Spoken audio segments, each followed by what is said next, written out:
Welcome to our series through the liturgical year. On July 31st, our church celebrates the feast of Saint Ignatius of Loyola. This treasured saint is especially remembered for his spiritual exercises, as well as being the founder of the Society of Jesus, a religious order better known by their title, the Jesuits. This religious order was to become one of the most influential, pivotal missionary orders in the entire history of the Church. In his early life, Saint Ignatius was a soldier with the Spanish army. While serving in the battle in May of 1521, Ignatius was struck by a cannonball that broke one of his legs and severely wounded the other. Bedbound for many months afterward, he decided to read a book on the lives of the saints. The many tales of the holiness and heroism of these saintly men and women deeply affected Ignatius, and he experienced an intense conversion. In fact, I had the chance to visit and say Mass in Loyola, at that very place where Ignatius rested from the battle and received his intense conversion experience, one that would have such an immense impact on the whole of the Church. It is an experience I will always treasure.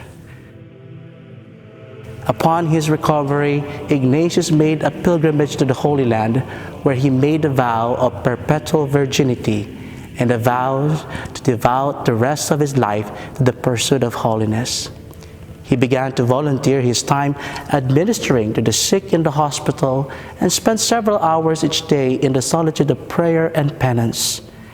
The fruits of this experience would later become the Ignatius spiritual exercises still widely practiced by Catholics to this day. Ignatius went on to study philosophy and theology. Soon he was determined to found a religious order with 6 of his companions. A rule, constitution, and solemn profession was developed for the Society of Jesus, which was then approved by Pope Paul III in 1540. Given his military background, the Jesuits were to be a missionary order formed very much like a military brigade. They were to be valiant missionary soldiers for Christ. Along with this missionary activity, the Jesuits were also to be an academic and teaching order, and Ignatius founded the first Jesuit college in 1551.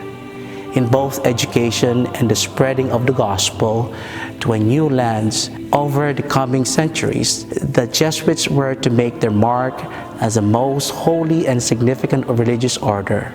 On this day, let us honor the many contributions of Saint Ignatius of Loyola and pray that he will intercede for us in our work as soldiers for Christ today. I'm Father Nel Esguerra, and thank you for joining us for our series through the liturgical year.